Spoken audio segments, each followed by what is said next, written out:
Hi, good morning. My name's Simon Walter. I'm Director of Llangata Green Valleys, and I've been asked to talk to you about community energy.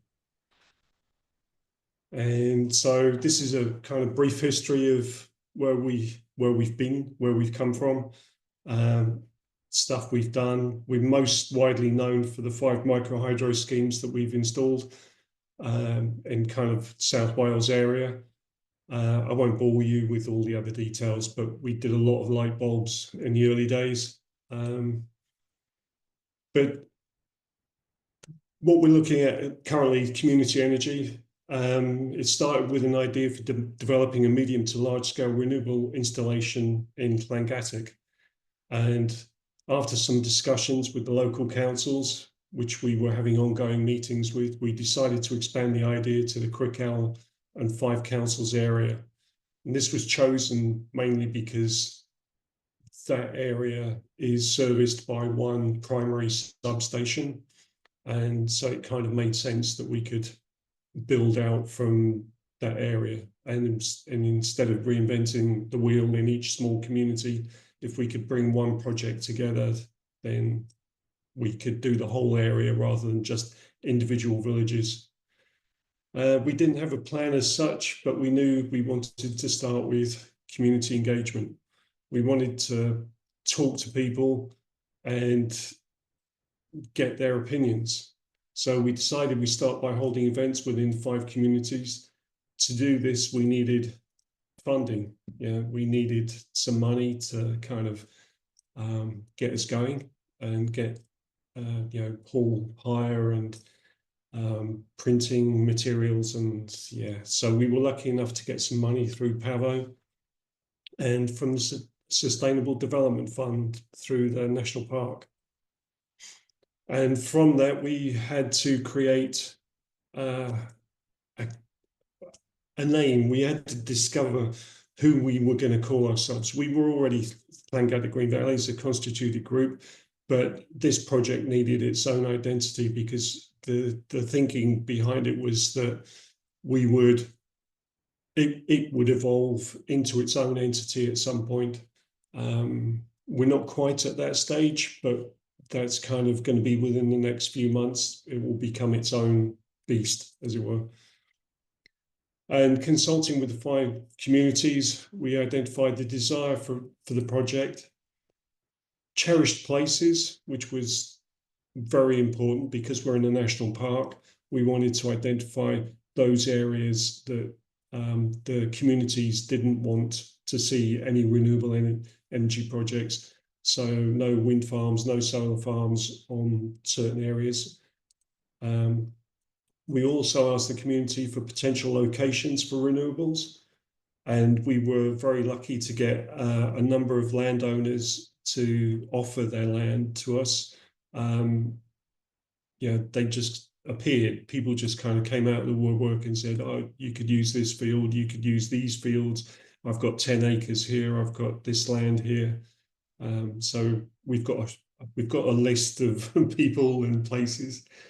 We've also been identifying community representatives because we're dealing with 5 communities, we didn't want to be an outside community kind of imposing our will upon that community. We wanted to identify people within each community that could connect with us and be the voice for that community and help spread the word for us and help connect and give us an idea of what was wanted in which location. And we also wanted to identify which each community found to be acceptable, as in the technology. Because some people were very pro hydro in some areas, others were very pro wind, others were very pro solar. So it's kind of interesting. And we wanted a mix of technology as well. We didn't want to be reliant on a single type of technology because it's not always sunny and the wind doesn't always blow. So we needed a mix. And as I was saying, the technology needs to be acceptable to the community, the topography, and the planning authority. most important, well, not most importantly, but very importantly, the planning authority, again, because we're in the national park. And we're very lucky to be working very closely with the park. We held drop-in events, went to a lot of local shows, did presentations to the Rotary Club, spoke to a very interested group of farmers, and we've created a working relationship with the local high school, which is very important because we're finding that we're able to communicate with the parents as well as the kids, and it's proving to be a very successful relationship. And most importantly, we had tea and cake. At all the events, it was very important to have the tea and cake to get people's interest. If you give somebody a cup of tea, they're going to stick around for a while we can talk to them. So it's very good to engage with them. These are a number of pictures of the events we've had.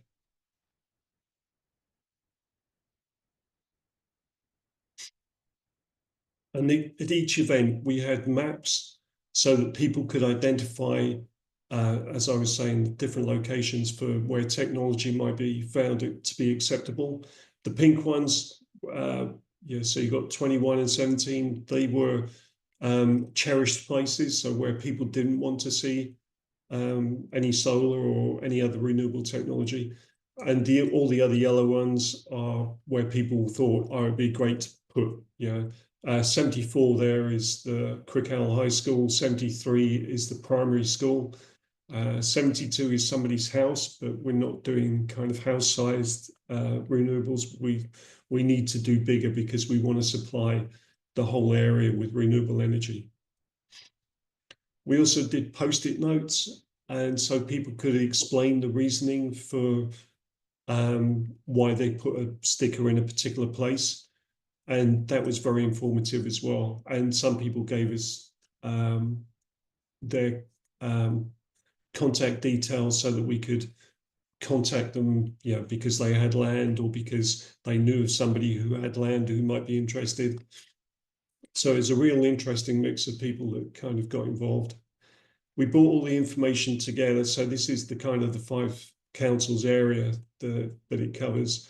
And this is what we put together into a report, which can be downloaded from our website if anybody's interested. And we've shared this with the community. We've got their feedback and sought their approval. And because we got their approval, that means we're going forward with the feasibility study.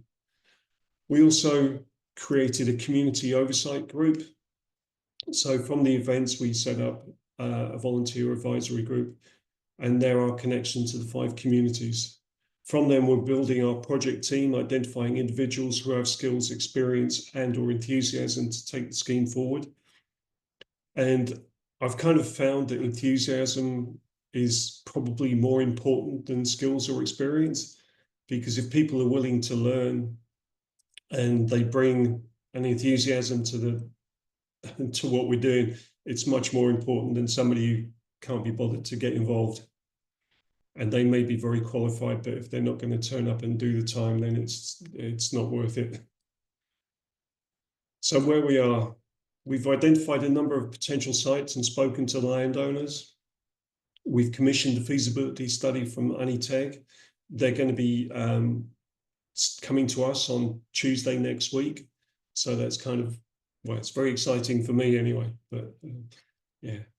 And we're going to continue to build our community oversight group because we want it to be owned by the community. We want it to be run by the community because the community ultimately, we hope, will benefit from this project.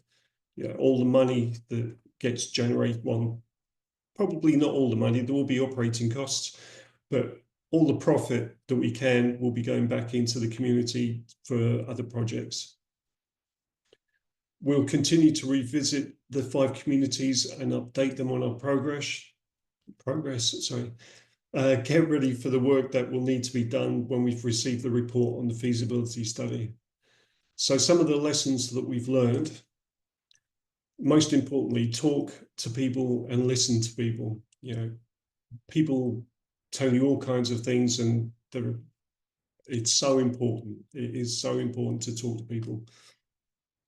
and networking. Again, more talking, but making those connections between Welsh Government, local Powys County Council, everybody. There are so many people that you find that you need to know, or somebody that you meet will be able to tell you there's somebody else you need to talk to. And yeah, networking is very important. And building the project team. You can't do this on your own. You need people to help you. You need to be able to delegate stuff, and you need to have the confidence that the team can back you up and get stuff done.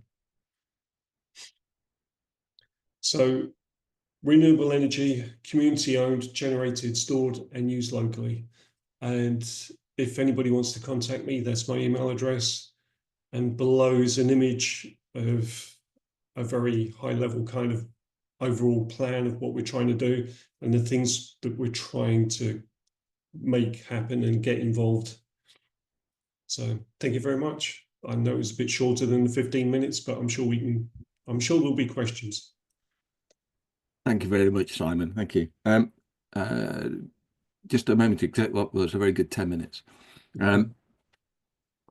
We will keep conversation around chat because we want to connect these groups up later. But any sort of technical one? There's a very quick one in the chat, which is population of your 5 communities, Simon. 5,100 roughly. Brilliant. And nice to see the diagram at the bottom. Do you want to just give us a flavour of what were the preferred technologies that came out, that sort of 30-second shopping list? What's or is the feasibility to find that out? Well, that's the purpose of it's one of the purposes of the feasibility study. We're also lucky enough to have a resident in Llangattock who works for a company called Ramboll. They're very similar in setup to Arup. They're a Danish company, and they've got a lot of experience. And they're actually doing some pro bono work with us. That will be looking into the different types of technologies and what's coming on stream over the next 5 to 10 years, because we realize this project's going to take a long time. And what we're looking at is hopefully to do a quick win. So we're looking initially at potentially solar, but vertical panels in fields. So they won't be the normal kind of tilted panels that you see spread around the country, but they'll be vertical panels so the landowners can continue to graze or farm the land. No, interesting thoughts. Any technical questions from anyone else in the room? Otherwise, I'll ask you to take your slide down, Simon, and we'll bring. Yep. There's another couple of questions in the chat. So Simon, have you yet started to look at grid access for a largest renewable project? We've spoken to National Grid on a couple of occasions. We've had a few meetings with them. They've been very helpful, but reluctant to give us too much information until we've got something concrete to share with them. And hopefully the feasibility study will be that kind of concrete that will tell us exactly what we want to do and where we want to do it. But yeah, they've been very helpful so far. Great. And we've got a question from Alex. He says, if you were to start again, what would you not do? And are there any shortcuts? I wish there was some shortcuts. It's taken us 2 years to get to the point of now. You know, we started this kind of 2 years ago, and it's just evolved. The only real shortcut is if you can afford to spend some money on having a project leader and pay them to do this. You know, I've had a little bit of pay over this time, but the majority of it's been volunteer work, and it's one of these things that takes up as much time as you can throw at it. There's a broad lesson, isn't there, from the community sector, which is, you know, time spent investing in the community and building consensus is time well spent. To allow pace and scale to come after it, but it's a tricky one to demonstrate. Okay. Thank you, Simon. Thank you. And there will be more questions. You'll get drawn into the conversation later, so sure. You can't just run away. Duncan, should we? Are you happy to share your screen, Duncan, and give us the perspective from zero carbon clinidlois?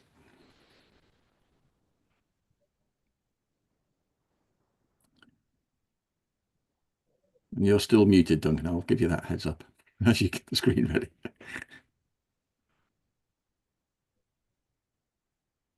Unmute. There we are. Can you hear me now?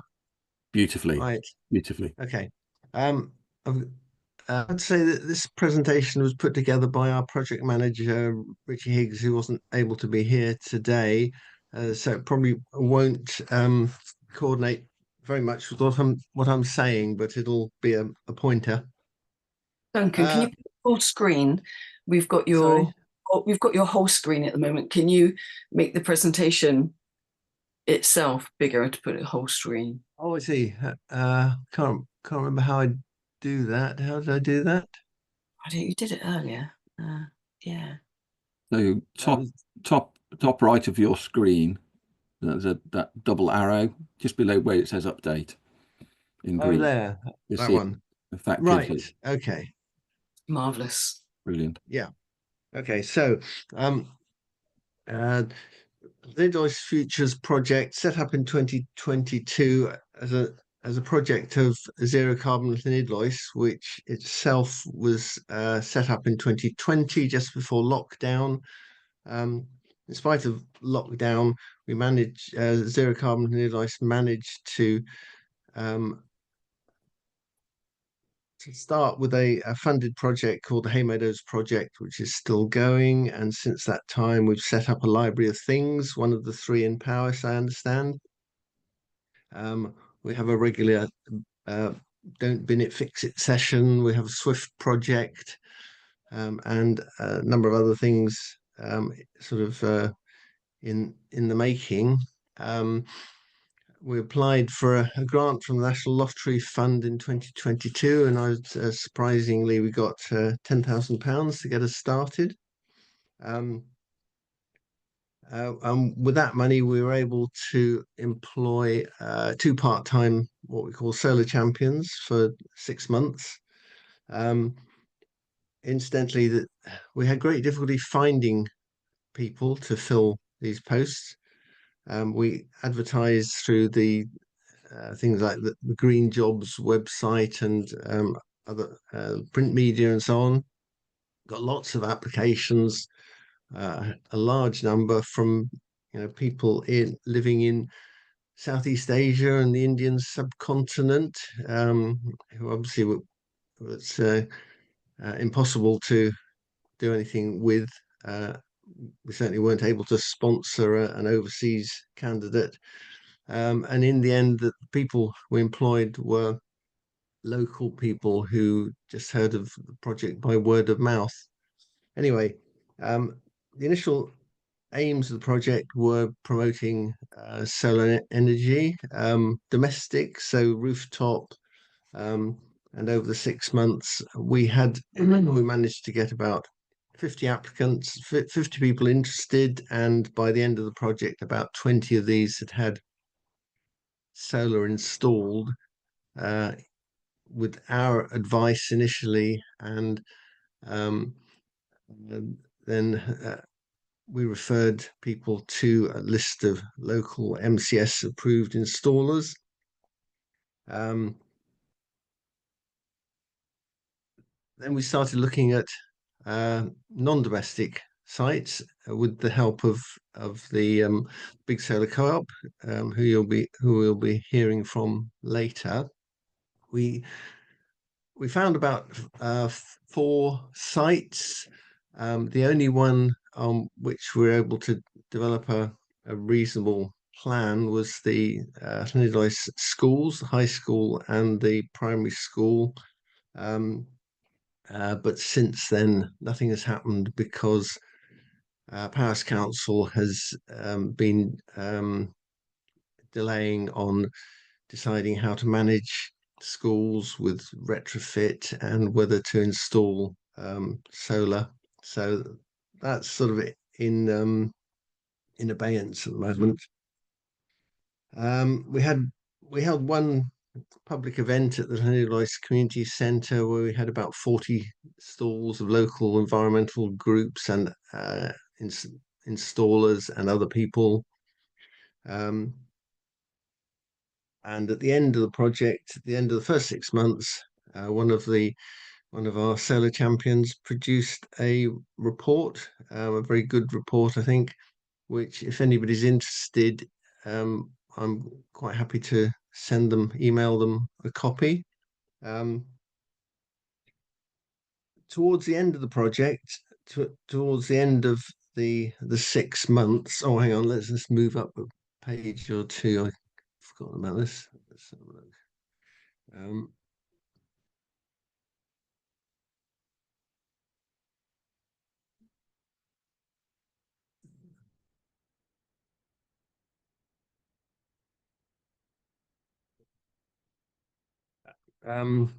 So towards the end of the 6 months, we applied for further funding from the Welsh Government Energy Service. Unfortunately, they took a rather long time to make a decision. I think our 6 months ended in October 2022. I think they promised to make a decision by December.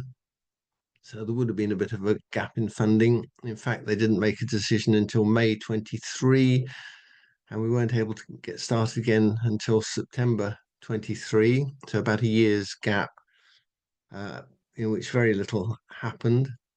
Again, we had difficulty finding appropriate people. Again, it was largely word of mouth. And the first 2 people we appointed left, one after a month, one after about 4 months for various reasons.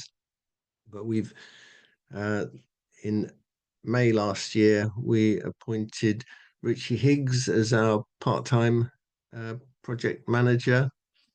He is local. He lives in Llanidloes, so again, word of mouth.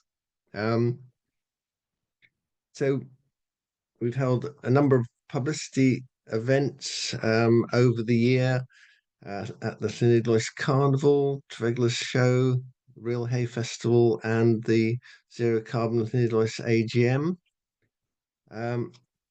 Over that time, we've had now got about 160 expressions of interest in solar.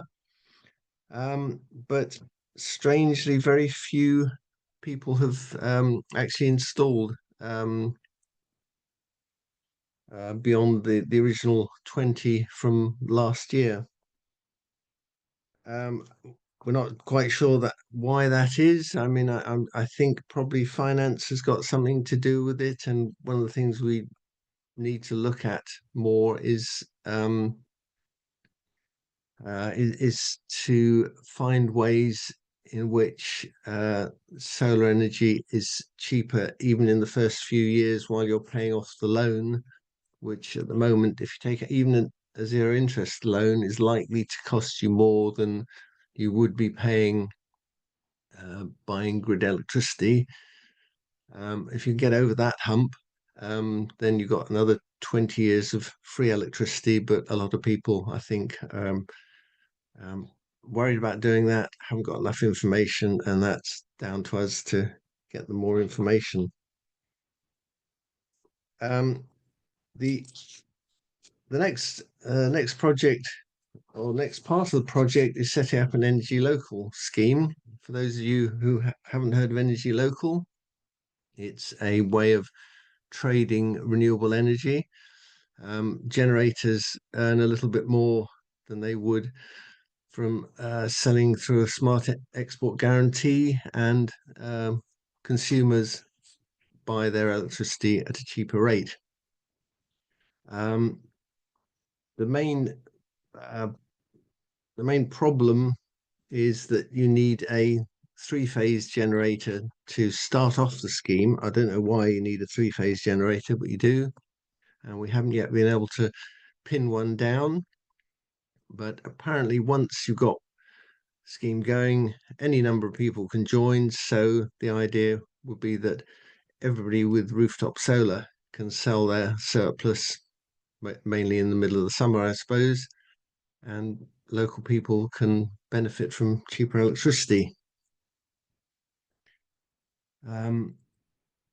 We're going to need to get longer term funding because Richie's grant only lasts until the end of this year. And that's only him working 1 or maybe 2 days a week. Longer term, there's a hope, I suppose, that if we get enough people involved in Energy Local and trade enough electricity, we can have a small income from that, which would at least pay for the person who manages Energy Local. Our next stage is doing really what Llangollen Green Valleys is now planning to do. I develop a community-owned renewable scheme, whether it's wind or solar, I don't know. There are a couple of sites in Llanny which would be suitable, but we need to look at all facets of it.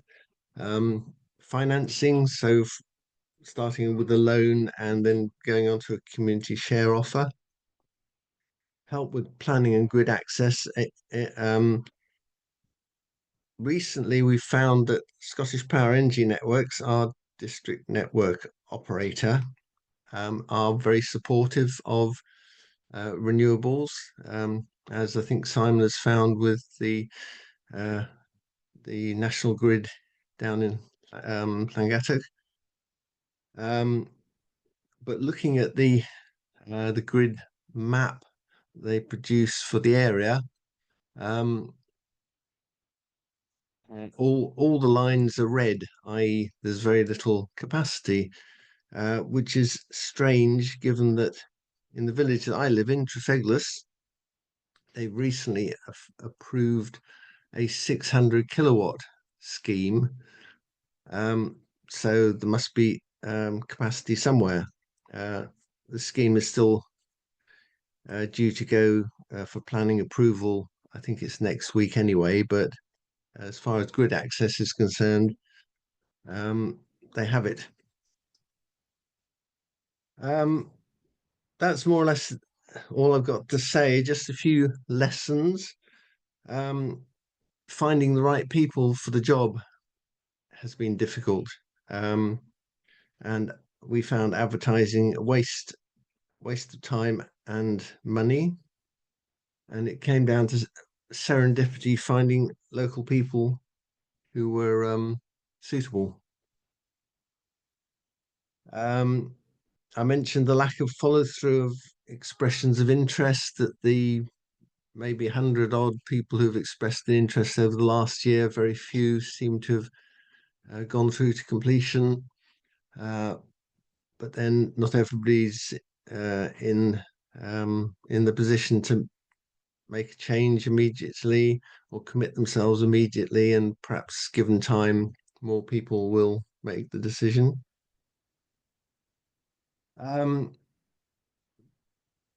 There's the difficulty of continuity of funding, which we've found. So we're in the process of applying for or thinking about applying for grants to carry on after the end of the year. But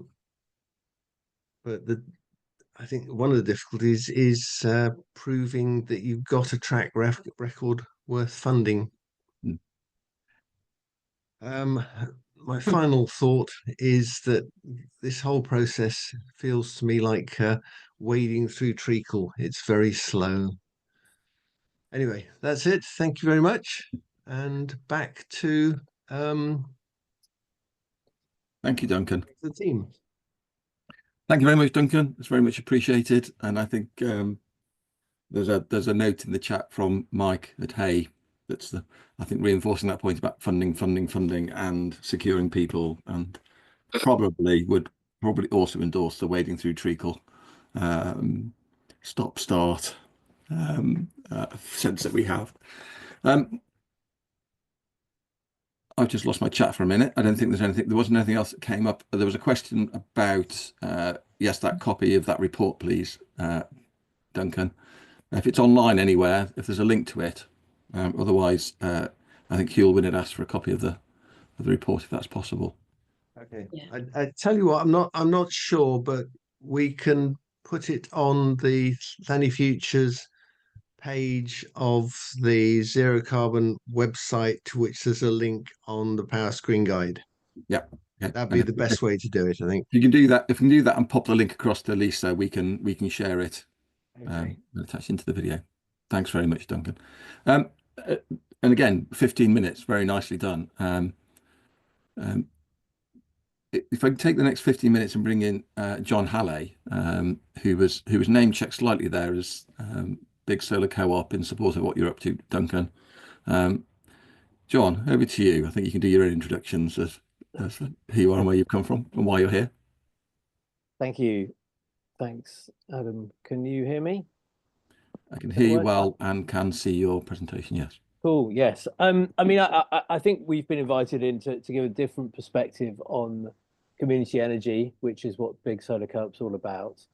I do want to say that, you know, our origins, my origins, are very much in setting up small grassroots-based organisations. And I think Big Solar Co-op is an attempt to bring some scale to make local action work without throwing the baby away with the bathwater. So I'll tell you a little bit about it, and you'll see what you think. This is one of our installs going in. It's drones are great, aren't they? So Big Solar Co-op, it's a not-for-profit co-op. It's co-owned by its investor members and its volunteer members. We work anywhere in the UK. We put solar on mostly on buildings, community buildings and commercial buildings. And we're powered by, we said we're powered by volunteers, but supported by professionals. So we have staff. So this is our fundamental question, you know, why hasn't every big roof got solar? And that seems to match a kind of pub conversation that people have. You know, you look around and say, well, there's loads of roofs, there's these big roofs, they use lots of energy. Why haven't they got solar? It doesn't make sense economically, it doesn't make sense in an energy crisis. It certainly doesn't make sense in a climate crisis. Zooming out a little bit, looking at sort of UK generation, you know, everybody's probably familiar with this. You know, this great success story of taking coal off the grid completely, and you can see wind growing. Solar, I mean, it's not exactly exponential, is it? Look, that yellow line at the bottom.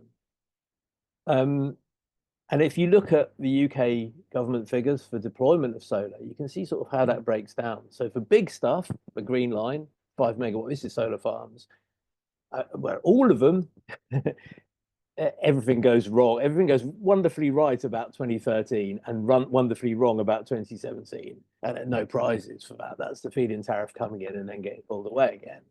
But you can see that large solar farms have sort of picked up, and in fact, you know, there's quite a lot being built right now. And domestic solar or small scale solar, there's sub 50 kilowatt, that's kind of picked up as well, that purple line. But here's this flat line, 50 kilowatt to 5 megawatt. That's like that's every school pretty much above a very small school, every sizable school. That's most larger businesses. That's huge amounts of sites. They're not getting built. So what isn't getting built? Well, I've gone through that, you know, to some extent. And I would also add in smaller ground mount solar. So there's a lot of sites where you could put solar on ground mounts. People generally probably feel that the smaller sites are what they would like to support rather than the mega sites. But it's actually only the mega sites that are getting built. And so, you know, why? Why is this happening? Why is solar not getting built? Well, one thing, it's more complicated than people think. I think when people get into putting solar on their roof, they have the idea, they think it will be easy. It always turns out a little bit more complicated.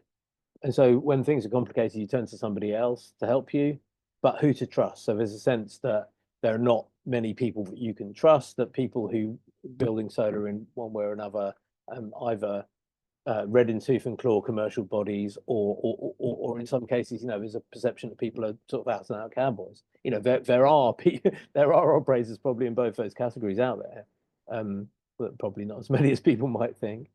And then this last one, return on investment not high enough, which some people in solar industry wouldn't like me saying, I suppose, but in reality, the payback time for somebody, a business or somebody like that in Paris, for example, putting in solar is probably on a good site 6-7 years, something like that. In reality, most businesses can't think of putting their money into that kind of investment. We hear constantly from people who say, went to my board with it, and the board said, if it hasn't got a 3-year payback, don't bother coming.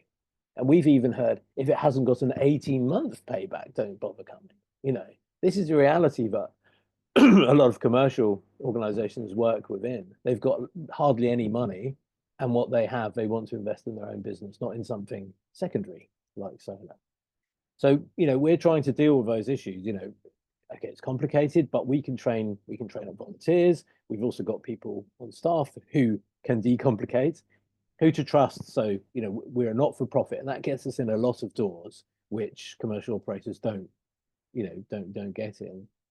And then return on investment not high enough. Okay, it may not be high enough for commercial investment, but if your source of capital is members of the public who accept a lower rate of return, but one that seems great, if you're a member of the public, a retail investor, and you accept that it will take a while to get your money back, then so we've got a source of finance that is patient capital and enables us to do this.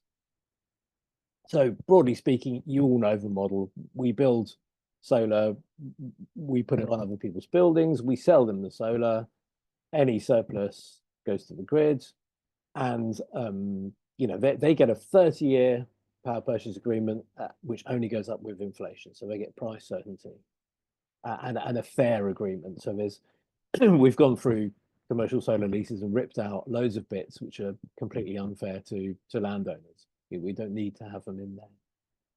Another major factor of what we do is ethical sourcing. I'm sure most people on this call will know that there's well-documented links to human rights abuses high up in the solar supply chain.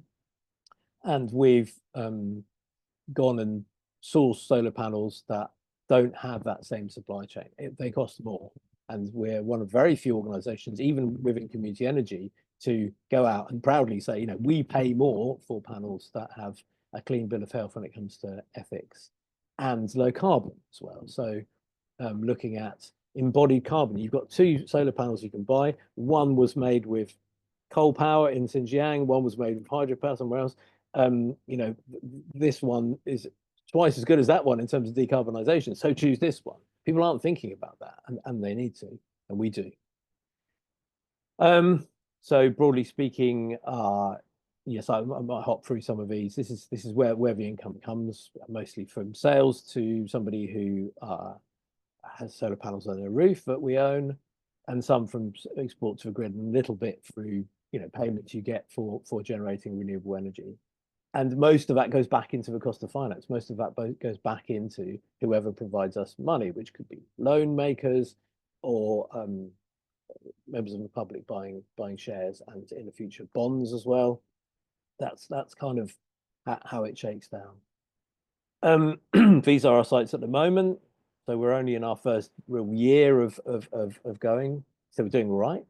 And there's a mixture here of community sites, cooperative sites, none in Wales so far, but in fact none in the north, none in Scotland, none in Northern Ireland either. But we've done a bunch over, broadly speaking, the Midlands to date.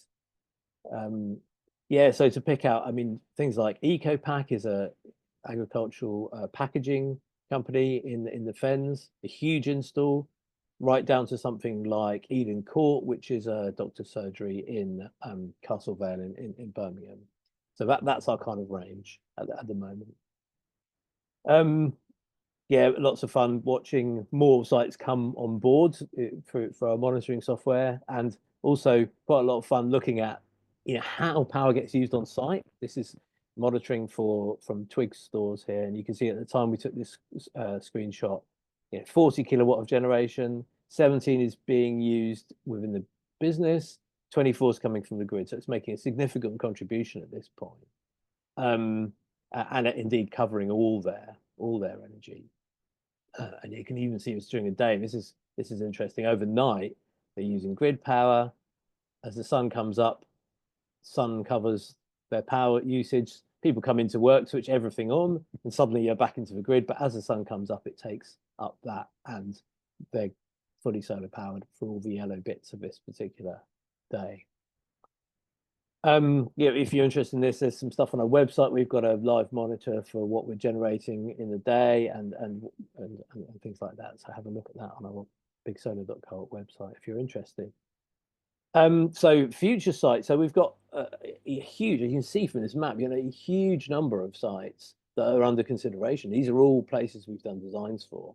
This is one of the great things where you've got volunteers, trained volunteers to do solar design. You can get a solar design done. You can go back and talk to that organization rapidly. A huge range and a huge range of types of building as well. Not all of these will get built. One of the interesting ones here is Mid-Counties Co-op. So they're a cooperative retail co-op with lots of stores, and we're building on 29 of them. I've crossed it out because we've done 2, so 27 more to do over the next 18 months. And that's quite interesting. That's one of the benefits of scale, where we could go into mid-counties and say, whatever store you want solar on, we can do it. It doesn't matter where it is.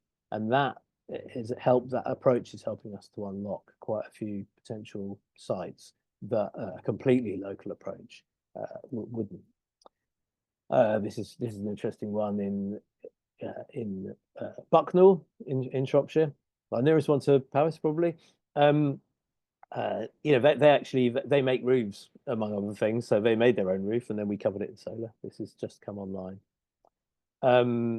Looks much nicer with solar panels on it, doesn't it? And upcoming ones, a lot of people here probably will know this building in Craven Arms. It's got a turf roof. You can still put solar on it. We're doing that shortly. This is Fremantle Community Centre. I've just put it there because it's a sort of classic image of community centre where people has a stage and people do soft play and people do other stuff, and they're very well used. Somebody peeking out from behind the curtain. And so that's one of our upcoming ones that's getting done in Southampton. Interestingly, a large area where there's no community energy groups functioning at all, Southampton, Portsmouth. This is an interesting thing we've done recently, the merger of Leominster Sunrise Co-op. So we found that there are quite a few small solar co-ops that have effectively run out of steam. They're not doing new projects. It's hard work to run it, but they want to pass on that legacy. So we've actually merged with Leominster Sunrise Co-op. Almost all of the members opted to become members of Big Solar Co-op. And the cool thing about that is we've got people who there's gold dust. Like a lot of people on this call, people are willing to put time into the climate emergency, practical time, and have skills. And what we've been doing, what I've been guilty of doing through setting up loads of small solar co-ops, is tying those people to an awful lot of AGMs and things like that. Whereas with a Big Solar Co-op approach, there's only one AGM for Big Solar Co-op. There's only one set of accounts. And people who come as volunteers can spend time just going and finding sites and developing new solar sites rather than getting bogged down in all that stuff. And we've got quite a few other small solar co-ops in a similar position who are considering mergers. I think some people think, Big Solar Co-op is sort of anti-local energy, which is exactly the opposite of the case. It's like we want to see people in localities freed up to actually do stuff. Duncan, you spoke about, going through treacle, and that's a really familiar story. And we're trying to bring an approach which says, okay, let's de-treacleize and get on with it. Of course, there's lots of amazing completely local and regionally based solar co-ops in the UK, including Wales. It's really hard to get them going now in the post-FIT. Almost all of the ones that exist were set up and have loads and loads of sites under FITs, which is underlying their viability and their financial viability. I would say don't go and try and start a mini solar co-op. You've got to plan for scale from the beginning, whether it's regionally based or whether it's a nationally based or approach. This is an interesting one. This is Whiteborough Solar we're building this year. This is a small solar farm. It's actually on an old open cast mine, which there have been attempts to reopen it. So we're hoping by putting solar on it, we'll stop people trying to do that. And it's also another interesting feature is it will be, we think, the first solar farm in the UK to incorporate Second Life solar, which is part of our ethical solar initiative. So yeah, a lot more about that to say if you're interested. Just in terms of who we are and how we're put together.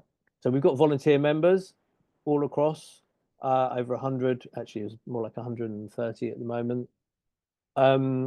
And those guys work in working groups. Some people come onto our board, some people champion local sites. As we said, some people do solar design. This is something, we had a work experience guy, Theo.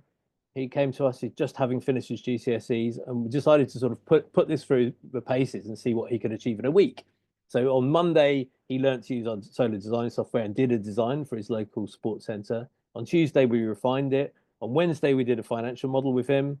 On Thursday, he took that in to the managing director of the sports place. And on Friday, we had a proposal that he'd written in front of the board. So our approach enables a 16-year-old in a week to do that. So we're extremely proud of that. They haven't built it yet, but you know, we're getting so fast through the process here. Investor members, so we've got people who've invested in big solar co-op across the UK, some even in other countries as well. Just in terms of our membership structure, so we've got a slightly different membership structure to some community energy organizations in that we're mostly owned by our volunteers. So volunteers ultimately have a casting vote in our setup. Investor members can just be investor members and have a lesser voting power, or indeed they can volunteer and have more. It's a slightly different approach. We have a board, we have some staff. Here's our lovely staff.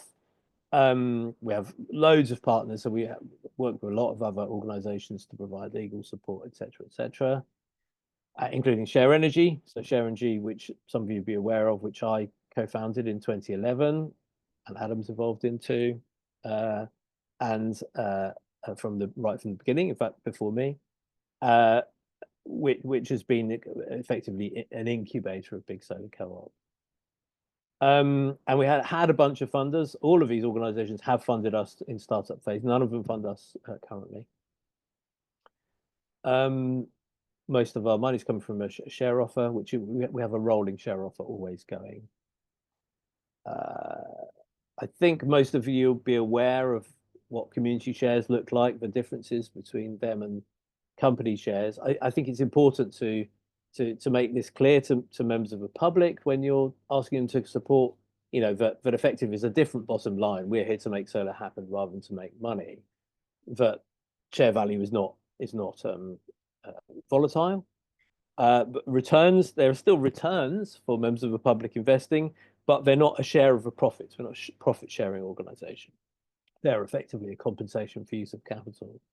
We can sell directly to members of the public, and the risks, they're kind of the same, right? You know, I think we always need to be very open about the fact that people who are investing are ultimately risking all their capital, though we could do lots and lots of things to reduce that risk.